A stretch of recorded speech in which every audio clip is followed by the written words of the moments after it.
दोस्तों आज मैं आपको एक कहानी सुनाऊंगा। 9th क्लास में पढ़ने वाला एक लड़का एक दिन घर आकर अपने पापा को बोलता है कि पापा आज उसने स्कूल में क्रिकेट में एक ओवर में 3 सिक्स मारे। उसके पापा बहुत खुश होते हैं और उसे शाबाशी देते हैं। वो लड़का डेली स्कूल से घर आने के बाद अपने पापा को बताता है कि उसने कितनी अच्छी बैटिंग की है।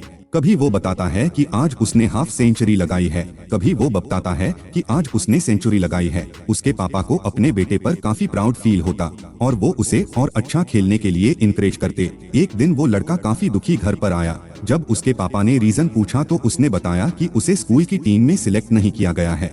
उसके पापा को हैरानी हुई कि उनका बेटा इतना अच्छा खेलता है और फिर टीम में सिलेक्ट क्यों नहीं किया गया। तो अगले दिन वो बाप अपने बच्चे के स्कूल चले जाता है और कोच से पूछता है कि मेरा बेटा जब इतना अच्छा खेलता है तो उसे सिलेक्ट क्यों नहीं किया गया। कोच ग्राउंड की तरफ इशारा करके बताता है कि वो देखिए आपका बेटा किन बच्चों के साथ खेलता है। बाप ये देखकर हैरान हो जाता है कि उसका बेटा अपनी उम्र से आधी उम्र के बच्चों के साथ क्रिकेट खेल रहा था। कोच कहता है कि आपके बेटे को जीतने का ऑब्सेशन है और हारने से उसे डर लगता है, इसीलिए वो अपनी उम्र से आधी उम्र के बच्चों के साथ खेलता है। अगर वो अपनी क्लास के लड़कों के साथ खेलेगा तो वो हार जाएगा या जल्दी आउट हो जाएगा। इससे उसका ईगो हर्ट होगा और उसका जो भ्रम है कि वह अच्छा खेलता है वह टूट जाएगा। इसीलिए वह छोटे छोटे बच्चों के साथ खेलना पसंद करता है। कोच की ये बात सुनकर बाप भी स्पीचलेस था। तो दोस्तों ये जो 9th क्लास के लड़के ने किया, हम सब भी यही करते हैं। हमने कॉन्शियसली या सबकॉन्शियसली अपने लाइफ को 2 जोन्स में बांट रखा है, सेफ जोन और एनकाउंटर जोन। सेफ जोन में हमने वो चीजें रखी हुई हैं जिन्हें करने में हम कंफर्टेबल रहते हैं, जो हमें आसान लगती हैं, और एनकाउंटर जोन में वो चीजें हैं जो हमें मुश्किल लगती हैं, इसीलिए हम उनसे दूर भागते हैं।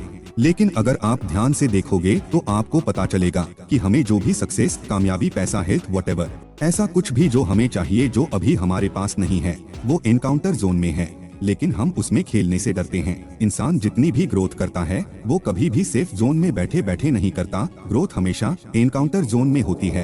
आपको पता है धीरू भाई अंबानी जब यमन में पेट्रोल पंप अटेंडेंट थे तो उनकी लाइफ सेट थी, उनकी शादी हो चुकी थी, उनका एक बेटा था और उनकी वाइफ एक और बच्चा एक्सपेक्ट कर रही थी। एक आम इंसान की नजर से देखा जाए तो वह रिस्क लेने की पोजीशन में बिल्कुल नहीं थे, लेकिन फिर भी उन्होंने बिजनेस करने के लिए वो जॉब छोड़ दी। धीरू भाई के इस डिसीजन का पूरे खानदान ने विरोध किया। उन्हें कोई जरूरत नहीं थी एनकाउंटर जोन में आकर रिस्क लेने की। धीरू भाई ने अपना पहला business Mumbai as a importer and exporter शुरू किया। जब ये बिजनेस अच्छा चलने लगा तो ये भी उनके सेफ जोन में आ गया। अब उन्हें कोई जरूरत नहीं थी फिर से एनकाउंटर जोन में जाने की, लेकिन अगेन उन्होंने यार्न ट्रेडिंग में अपॉर्चुनिटी देखी और वो यार्न ट्रेडिंग करने लगे। फिर से उनके रिश्तेदार आ गए, तुझसे नहीं होगा, क्यों कर रहा है ये सब, क्योंकि यार्न ट्रेडिंग उन दिनों काफी रिस्की बिजनेस माना जाता था। इसमें सिर्फ बड़े व्यापारी ही चल रहे थे।